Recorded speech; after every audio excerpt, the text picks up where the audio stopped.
Awesome. Welcome, everybody. I am Nick, the demo specialist here at YouLi.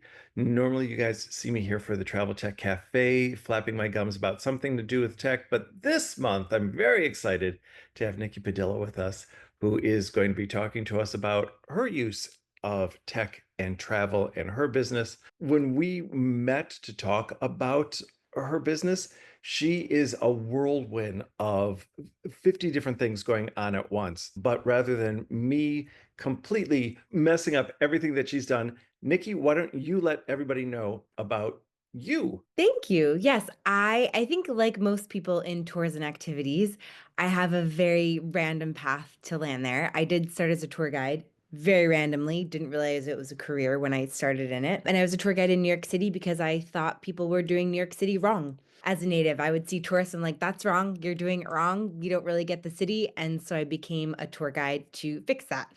Lo and behold, that became a career. I was a tour guide, tour leader for about 10 years, doing all sorts of tours here and outbound in Europe. And then I fell into tour guide training. So I worked for Intrepid Travel for 6 years doing their guide program. I initiated it, I created it, I ran it. We were doing training for over 1,100 freelance guides at one point. And my overall goal was to get them to love working for us because they were all freelance guides. So I really got a crash course in branding and what that means and how to market brand internally, externally. After that, I had experiences in doing operations for multi-day trips. I did trip design for both walking tours and multi-day trips. And then I ended up at Atlas Obscura. If you're not familiar, I highly recommend if you are a trip designer, it is an amazing resource. They're a media company with tons of long form, highly skilled writers writing all sorts of amazing content around the world. And we did multi-day trips. So I was director of brand there, making sure every part of the experience from the customer journey to the marketing to they click and they sign up for a tour and the emails that they get and the sales team and the customer service team and the guides on the ground. I touched all of that, which is what I love about brand. And I am now currently back in walking tours, which I'm really happy about with Walks and Devour, who do walking tours in 17 destinations at the moment around the world. So that's sort of I've really touched every aspect of tours and activities from the very specific lens of tours, small group tours, and through Toursmith, which is my personal brand, I work with a lot of small teams, solo operators who need help setting up processes, templates, and just want to be able to chat out stuff with someone who knows the industry really well.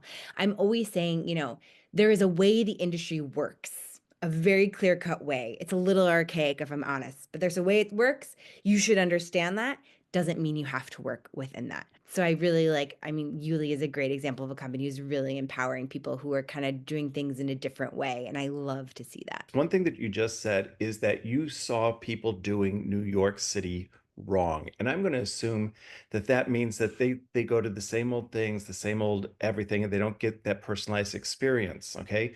And as retreat leaders, as tour guides and stuff, that's kind of the stuff that we fall into. How would you suggest people build an itinerary that's going to help scratch the itch for the traveler who wants to see some of the stuff that, is the touristy stuff, but how can they get a more authentic experience? What what do you If suggest? I'm honest, look, niche sells, especially right now. Niche is doing really well, especially in multi day. People really want something that's unique and niche. However, I think there is such power in doing a more generic itinerary because you can like bring in these people who aren't thinking about that local experience.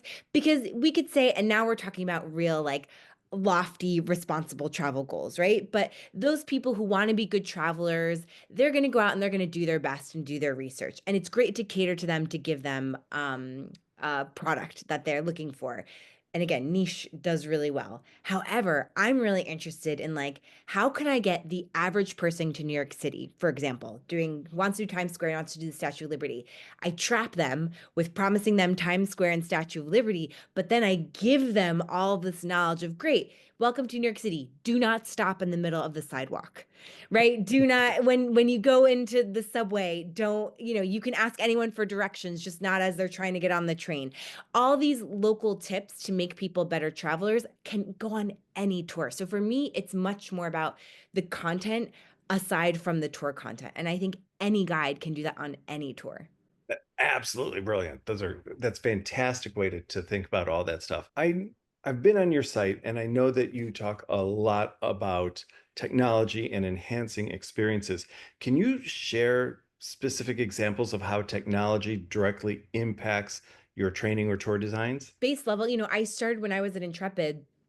I built without realizing a CRM through Weebly. I don't even know if Weebly's still alive. It's like a Wix. It was like a very cheap, free website. Like it wasn't even, I didn't even have a domain name. It was urbanadventuretourguides.weebly.com. But I built it out to have a database because we had all these teams all over the globe and we wanted to train them on the same things. So we gave them a website so they can go, they could reference, here are our values, here's what that looks like on a tour.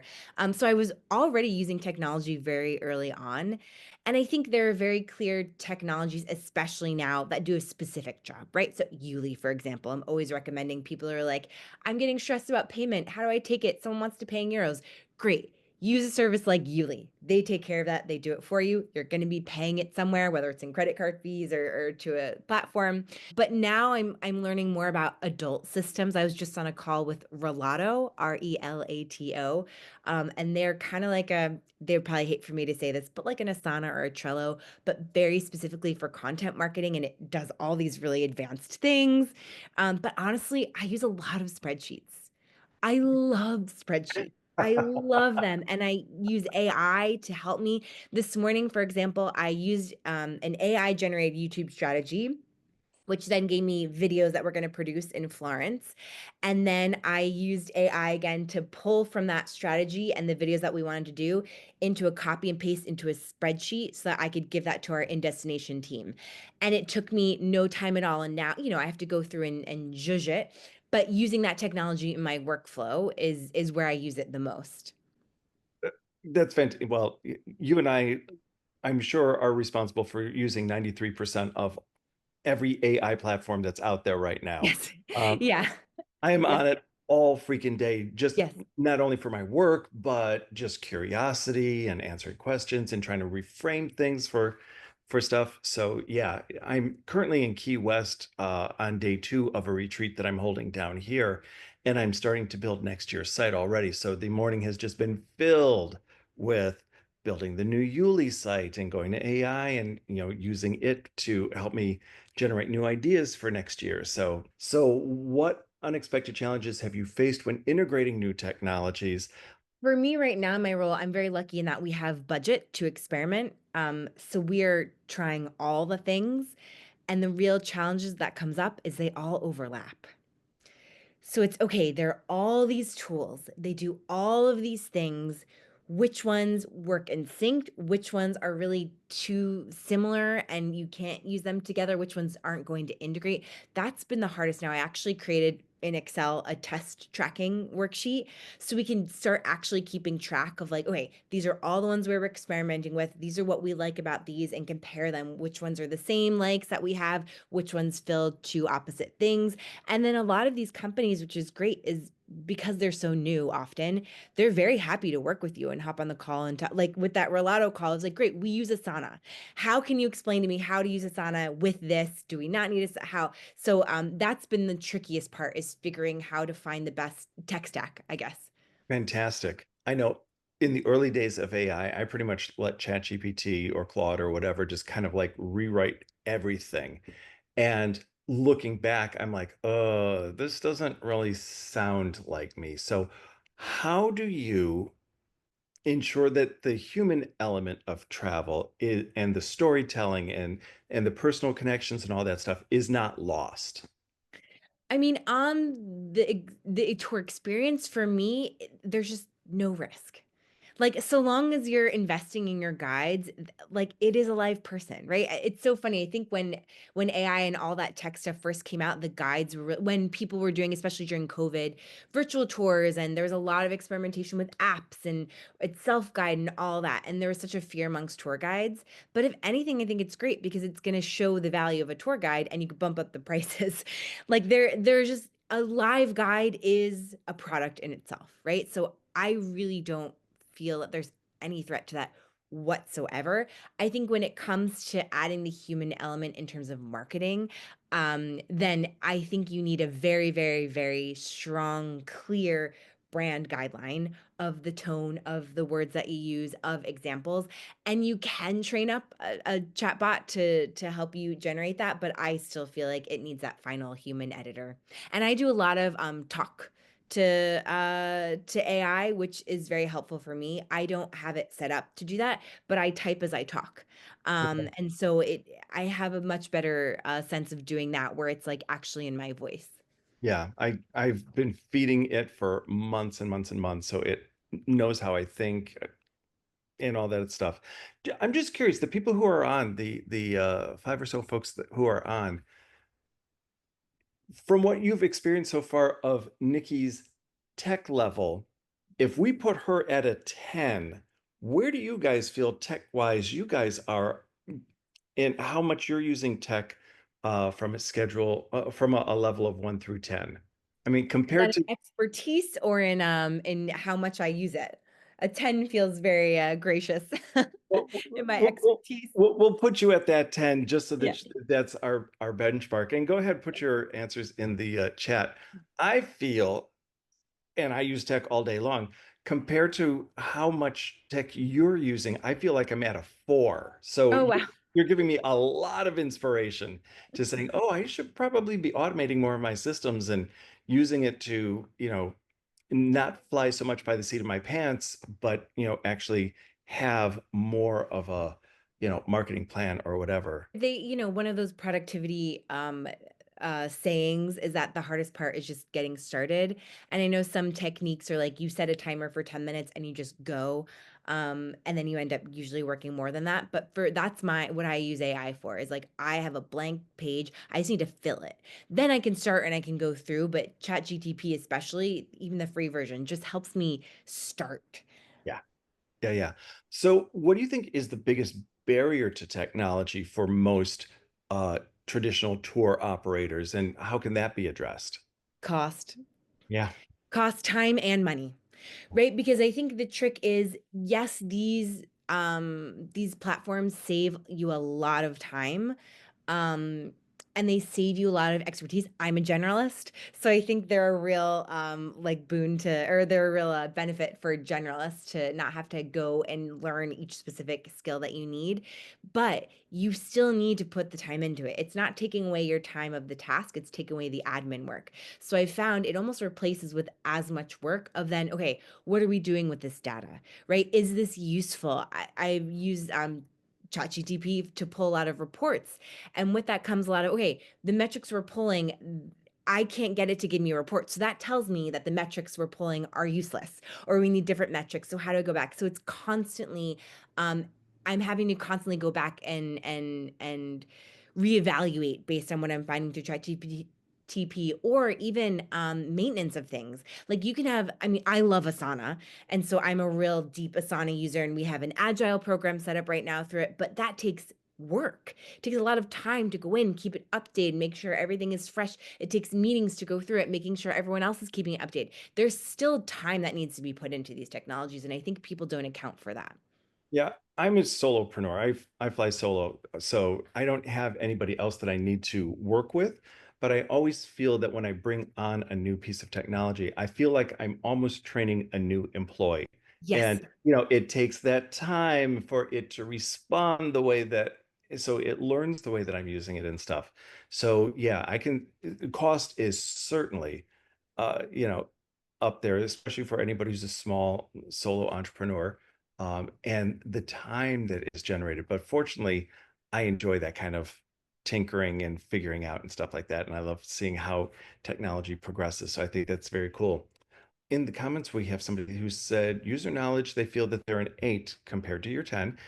Since I work to keep our brand carbon neutral, actual tech usage is maybe a 6. Mm. But we only use the amount of AI that we feel that we can offset. I think that's very commendable. Um, There was recently a headline, and I don't pin me to what source this was from, but that people thanking ChatGTP is actually like causing a lot of like extra lights and electricity usage. Yeah. for And I'm like, carbon okay, neutral. so just on the back end, code it so that it just automatically ignores the please and the thank yous and all Yes, that stuff. yes, yeah, Just yeah. whatever. What do you see the biggest opportunities and innovation in travel is during the next 5 years, let's say? And we already covered this a little bit, but I think that workflow, I think it's really going to get people to move more into strategy thinking, which is a great thing, I think. I think, again, the work isn't going to disappear. You're not going to have less work, but the work is going to shift from doing those very menial admin work to thinking more strategy. And I think people are going to start to get out ahead if they use it well. Awesome. How do you measure the success of technology implementations for your projects, and what metrics do you find the most valuable? So everything we do has a very clear KPI that connects very clearly to one of our goals. And we have 5 goals for our team maximum. And those are pulled from the company goals directly, but there's a lot of directions you can go and you can add extra goals, but we've really limited ours. And so it's very clear again, on our Asana board, every single task has the goal attached. So you can see it visually right there. This is what I'm working towards. And that for me helps in efficiency because again, at a glance, I can see what goals are being worked towards, what we're not. I can see, what projects are delayed. Are they all under a certain goal? That's something we need to look at. So that really helps in figuring out, okay, we're using this program to work on this task. Or is this one program, this one technology being used for multiple tasks, just for one? How efficient is it? What's the cost of that? We're constantly going back and evaluating the cost money wise, and upkeep time wise. Awesome. Tell us about what projects you're working on next and initiatives and anything that you're really excited about that we should know about.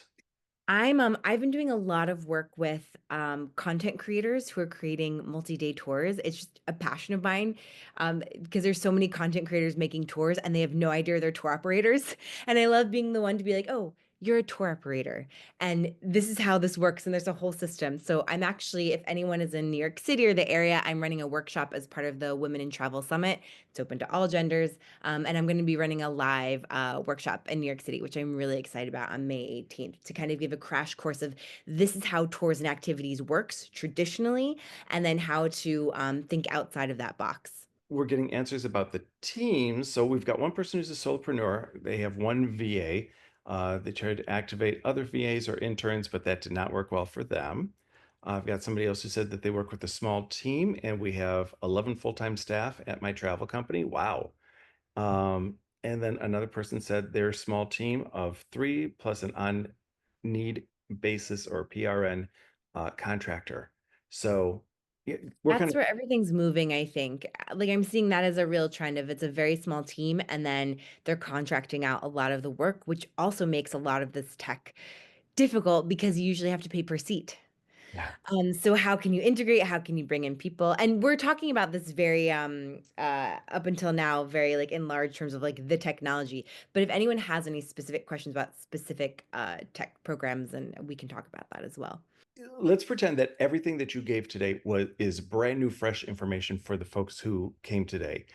What are their first steps to branching out to be more either tech savvy or more uh embracing your style of work? Spreadsheets. Spreadsheet. Truly, and we don't think of that as technology, but it can be, it's a really great tool.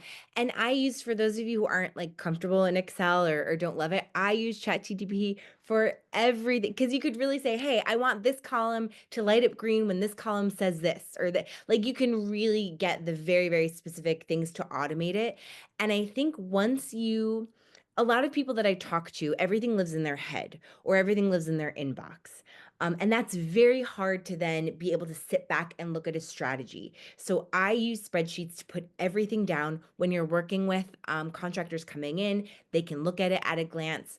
And I mean, something as small as like I use Loom all the time. If anyone's familiar with Loom, I'll stick it in the I love Loom. yeah, whenever I send out a report or whenever I send out, for example, I introduced a content calendar, which I had Chat GTP helped me with. I wanted to create a content calendar for the year for my team. They had in one spreadsheet here, they had a list of all the holidays. We had over this spreadsheet here, we had the list of trips that need a lot of help. So I literally copy and pasted all that into Chat GTP. And then I went to our website. I copy and pasted all the destinations we were in. And then I told it, great, I want to create a content calendar. This is what I want it to look like. Can you give me some ideas of templates? We agreed on a template, how we wanted it to be outlined. And then I said, great, I want you to fill it in for me. Here are all the holidays that we've identified. And then I want you to equally distribute all of our 17 destinations across the entire year so that everyone's going to get, their 2 to 3 mentions per year, their features.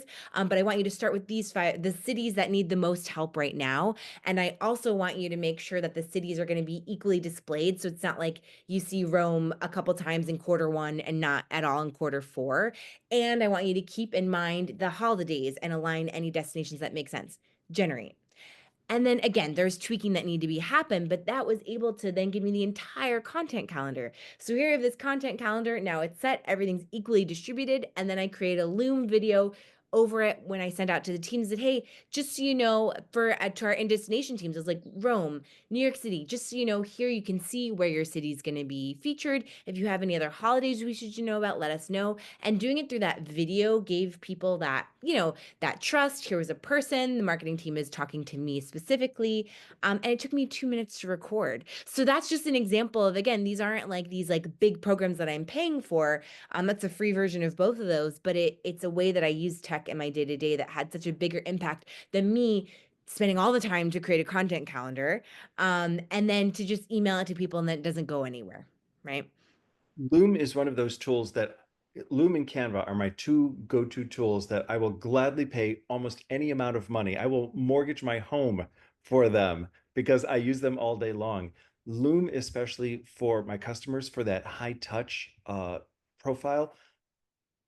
I get lazy and I don't want to type emails back to folks. So I will just create a 40-second Loom, a 40-second video, and send it to them. And they think that they got this special personalized message. Well, it is personalized and special for them. But it is amazing how much that little video can go towards the goodwill of your customer. And as Nikki was saying, as a training tool for your training team. And Loom has come a long way where they now do transcriptions and you can edit the videos that you make. Wonderful, wonderful tool. So maybe we'll look at that in a future Travel Tech Cafe. Nikki, what is one change that you believe the travel industry must make urgently to support its guides? Oh, wow. Um, Paying attention to them. It is such a low bar. To be very honest, I've been more I'm very involved in the guide community. I run like I don't know, it's a nonprofit that called Global Guide Alliance, and a friend and I run different events under that for guide advocacy. So I talk to guides a lot all over the world. And all the guides in every type of tour, in every line of work, they have very limited affinity for the companies that they work for. And during COVID, a lot of them moved towards running their own tours. A lot of them realized, oh, I can market myself. And I think guides became very difficult moving out of the pandemic to get. And still, guides, getting a good guide and keeping guides is the number one difficulty I hear from so many operators because they now know, like, why should I work for whatever it is per hour when I can set my own price, keep all the money, and with very low lift and overhead, market myself as a tour guide and run my own individual tours. You have to pitch yourself to your guides. You have to show them the value of working with you. And what is that?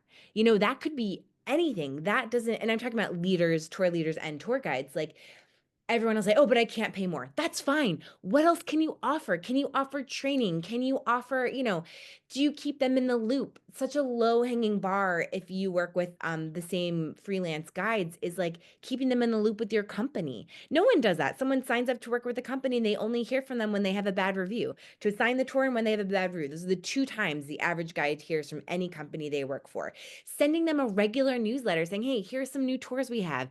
Here are sales. This is what, like like it makes a huge difference going up from there, having, if you have in destination guides and it's easy for you to get them together for in a room to do something fun that's related to a tour. Italy is such an easy example. You have guides talking about doing food tours, you give them a wine tasting. They're very simple things that you can do because the bar is so low. So just investing in your guides, asking your guides what value you can give them, and then giving them that value. It makes such a difference because at the end of the day, you could do all the marketing you want, all the sales you want, but it is that guide by themselves with your clients at the end of the day. And that gets harder the more room there is. So if you're a solopreneur, you're working with DMCs on the ground, it is very hard to get in front of that leader, to get direct contact with that leader. If we're talking multi-day tours, very hard. But you create at Alice Obscura, I was doing through Loom, I was making presentations about our brand, really pitching it to the guide, trying to make it fun for the guide. There are ways that you can do it, right? And that's funny. I see like in our Q&A, I see questions coming in and they're tech and now they're moving towards guides, which I could talk about all day too if we pivot. So is there a particular moment with a guide or a traveler that has stayed with you over the years? In what sense? In sense of like people that are doing it well or guides I've been impressed by? Either or. Either or. What made them stand out? Do you have a Oh my favorite gosh. person you enjoy working with? You don't have to name them, but do you have somebody that you really enjoy working with? Yeah, I mean, I would say the company that I work with now, Walks and Devour, granted, they're very big. They have budget compared to the average company. They have done a very good job in getting guides to like working with them because of tech, ironically. They have a guide, it's easy to work with them. Right. So there's so much more that we plan on doing, but guides love working with them because they are communicative. They have a guide portal. They've answered things like guides, want to be paid on certain days and they don't want to have to invoice. And they've taken all that in house. It's very low lift for guides because of they have this technology that sends out automatic invoices, for example, that they have regular payments on a month. They know when it's going to come. We have an affiliate program, and the guides can, at bare minimum, sell the tour and get the 15% automatically. Or if they want to, they can talk to our head of affiliate partnerships and go into their platform and look at what tours are selling and what tours are not. So I think they've done a really good job using technology to almost act as HR. Aside from the ethics of HR, but to make a guide feel like they have power and autonomy to do as much or as little. But other than that, I mean, guides that I've been impressed with, on the ground, it's it's much less about the content of your tour. And this is almost what we talked about at the beginning, and much more about explaining to the guide, what is your brand? Um, Guides do not need to be told how to tour guide, whether or not they need it. You cannot tell a tour guide how to tour guide. You're not going to get anywhere with that. But you can tell them these are our five brand points. For example, let's say for your company, it's very important that you're all about seasonality. You do gastronomy tours and it's all about the seasonality. You really want guests to come away with I understand why these foods and these flavors are eaten in this country. So maybe as part of your five brand points, no more than five brand points for the guide is on every tasting, you should break down the flavor and explain what ingredients they are and why we're using those ingredients. It's something simple that's flexible. Any guy could do it on any tour. But having those very clear brand points for a guide makes it easy for them to be like, oh, this is what I'm doing differently on this tour. This is why. And for your guests, it creates that consistency. So very few people do this, if I'm very honest. But that is where you get that consistency on a tour, where there's very clear that a guide has a clear vision of what I want my guests to get out of this tour, whether or not it was directed by the company. That's fantastic. That's amazing advice. That's terrific. Um, We've really gone in a different direction, so feel free to rein me back in. no, that's okay. I love when things just kind of like ramble and they go other places. Do you have what advice do you give to new tour guides who might feel the pressure to compete with AI Ah, generated content or virtual experiences? I I'll be, or maybe you'll be joining us.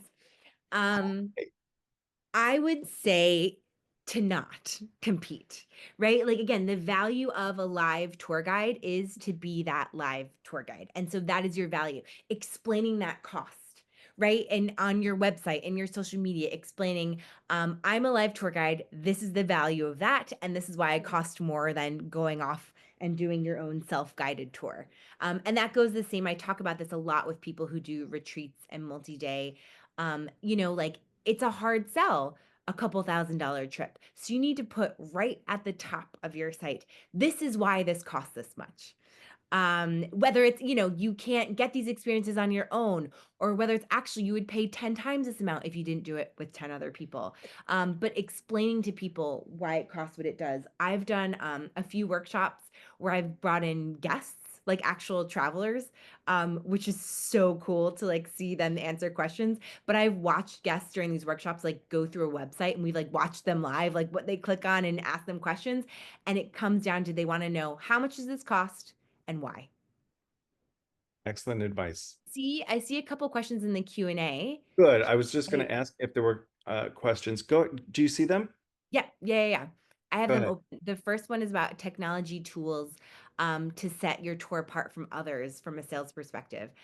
I mean, a lot of it comes down to marketing, right? So you using something tech, like I've had in my head, I haven't figured out how to do this, but to almost hack a chatbot on your site, because that's a big thing, like with AI, that I feel like the layperson traveler is like, oh, I can use chat GTP to help me put together an itinerary. So how can you hack that on your website? Like maybe it's not a live chatbot that you're investing in, because that could have a lot of cost, but maybe you have a thing on their website where it's like, we'll help you find the right tour if you answer these questions. And it's almost like a poll thing, like the old school, like Facebook, which movie character are you? Like maybe using it as a marketing tool to get people to come to your website and be assigned a tour based on their zodiac sign or their personality. I also think using it to do things like competitor analysis. A lot of people don't have that in their companies. That is something that you can use technology to help you generate very quickly, where, create the matrix of, cost, cheap to expensive, more generic landmarks to very niche. Where are you on that map? Where are your competitors on your map? Getting Chat GTP to give you you type in your ideal demographic and have them tell you the companies that they're looking at if you're not sure where to look at. Those are all ways that I use it on a regular basis from a sales perspective. Awesome. And then the other one, people asking me outside of chat bots, what are AI tools that I think are game changers for productivity? So Relato, this is not a pitch for them. I was just on that call and asking them these questions. They were showing me this feature that I believe is live, where it's sort of like Trello, where you can create the task, and it's meant for content creation. So you can say, I'm gonna create a blog post, or I'm gonna create an Instagram account, and here are the tasks that include in it, right? So very typical, you've seen this before. But then what you can do is you can either assign a date, this is when I want it published by, or you can pull it onto your calendar. You have a list of everything that's in the queue, and you pull it onto your calendar. I want to publish this then. It will then use AI built within the platform to auto generate the to-do list. So you've written all the tasks in there, and now it will help based on like what it knows about those tasks. It will estimate, great, you should start working on this date if you want to publish it on that. And I feel like that is super cool when it comes to productivity, because again, a lot of that work is the maintenance of these tools. So it takes a lot of brain work to duplicate the to-do list and figure out, okay, I need to do this when you're moving around dates. Every time you adjust a date, it automatically adjusts everything and alerts you, hey, the published date might not be able to happen. So I think, like, again, that's a game changer. That's not going to be available to everyone right away. But I think stuff like that, where it's helping you keep track of that productivity and automatically adjusting, is super cool. Awesome. Awesome. I would And love to have lunch with Kanoa because she's asking phenomenal questions. yeah, yeah. Let's see the last one about guides from Kanoa, if I'm pronouncing that correctly. Yeah. Tips on finding guides, yeah, and niche demographics. So this is very hard. Guides are hard. Depending on the country, you are going to be very limited in who legally can guide for you, right? Very difficult. And if you want to let me know if you're day tours or multi-day, I can tailor this more specifically. But social media believe it or not, is like my favorite way to find guides because you can do a lot of keyword search better and better. So multi-day tours. Okay, yeah. So easier and harder in a certain way. I use Instagram a lot and TikTok. You literally type in like visually impaired guide, deaf guide. Like you can literally type that in and you will find people. And this is why I'm always telling guides on the other side, use social media, like have a website presence. Like I'm Googling these things because you will find someone if they're there, right? If you can't find people, then if you're multi-days, you can get away with using more of like a host and a leader. I would never, never recommend not to have a leader. I'm always arguing this with people, especially who want to host their own trips. Like maybe if you're doing a retreat, you're in one hotel, okay, fine. But if you're in a destination that you don't know, while you don't speak the language, you need a tour leader. You need a tour leader. It's a very specific set of skills.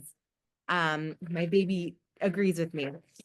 So but for multi-day, you can have like a host and then the leader as well. And it's tricky to get them to work together and you need to outline that very clearly.